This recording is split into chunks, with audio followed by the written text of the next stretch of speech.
Welcome once again to the Russell Brown Show, and this episode where I'll be working with Adobe Photoshop Touch here on this tablet. And in this project, I'm going to give you some super user tips and techniques for cloning, some quick and easy things you need to know. Now, here's my finished project that I'm going to complete. Let's go ahead and close that back down, and let's open up my starting project right here. Because not only am I going to demonstrate how to clone things here inside of Photoshop Touch, I'm also going to show you a great technique for importing images in to help you in your workflow. Now, of course, Photoshop Touch has the ability to mask items, but with something in this case, like the umbrella that I'm using in this project, it had such a nice refined curved edge that I used the Bezier pen tool inside of Photoshop to make the selection, and then I brought it in, of course, as a PNG file. Because we all know that if you save an image as a 24-bit PNG inside of Photoshop, then upload it to the cloud and bring it into Photoshop, you can then maintain the transparency that you created inside of Photoshop. So work with them together to create really complex selections. So here it is, floating here on the screen. What I'm going to do now, of course, it's coming in and it's floating there. I can adjust its size by clicking here on the corner and scaling it down. I really like the display readout at the top of the screen, which shows me the size right there. Clicking here in the center, I can then drag it around and position it like this. That looks pretty good. I'm going to leave it right there. I'm going to select Done right here at the base.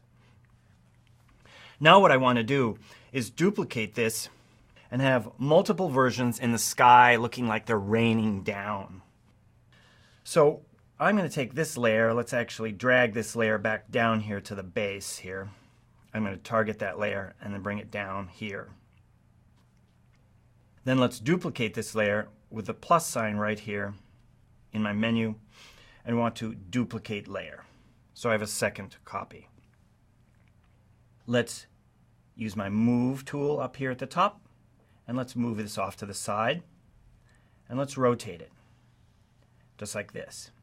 Now what I find is that when I start to move things around, I could move things and I could duplicate them one by one with this process of creating a new layer, then duplicating, then moving. But what I'm finding is that cloning is going to work better for me. So let's move this up into the sky, click on the corner, and let's drop its size down, just like this. A little bit smaller. The raindrops are a little bit smaller than that. That looks great. Click Done.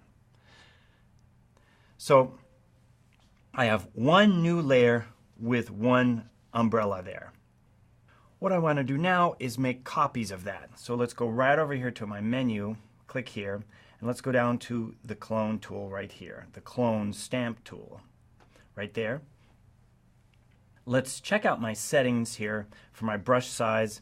It's pretty good size. It doesn't need to be really sharp. That's about the hardness I need. And I want flow at 100% and opacity at 100%.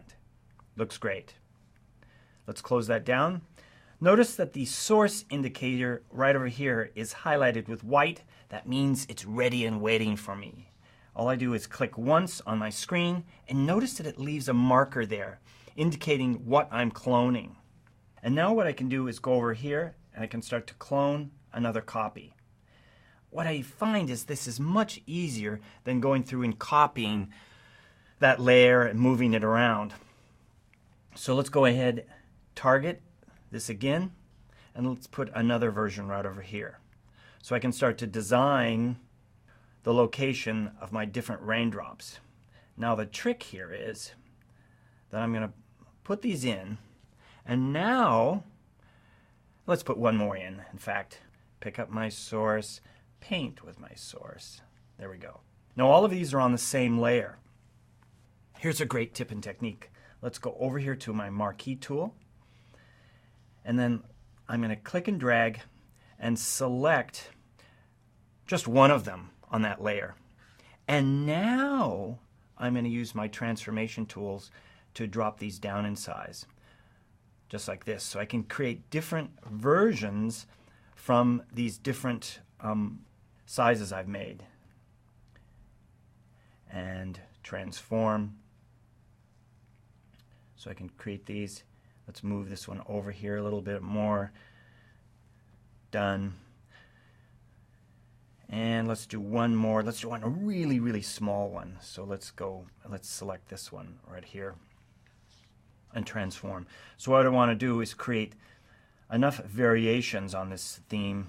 Really tiny one. There we go. So now I have a variety of different sizes.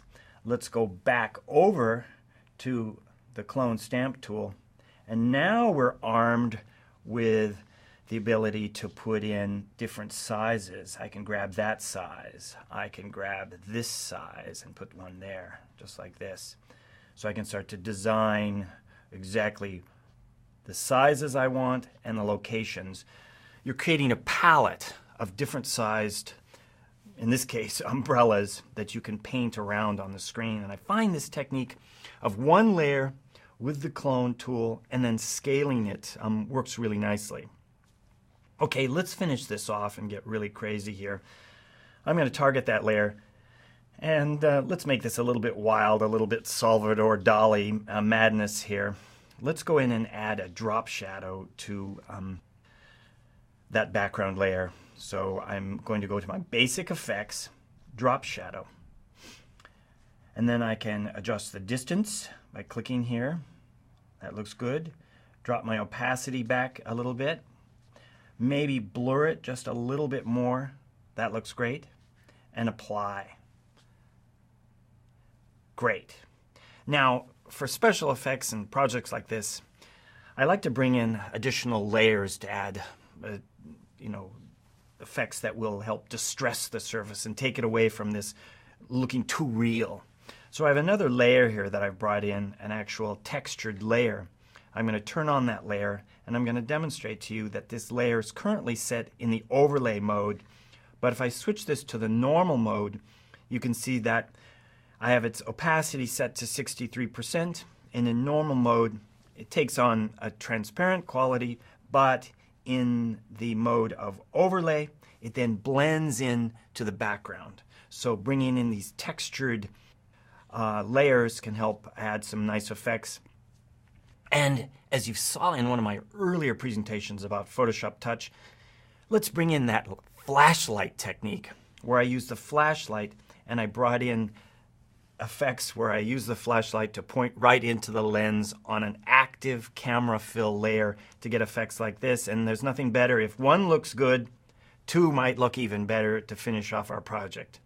So there you have it, a combination of techniques, but what I really wanted to focus on was the ability to clone things and duplicate them on one layer for a simple process of cloning in a project like this.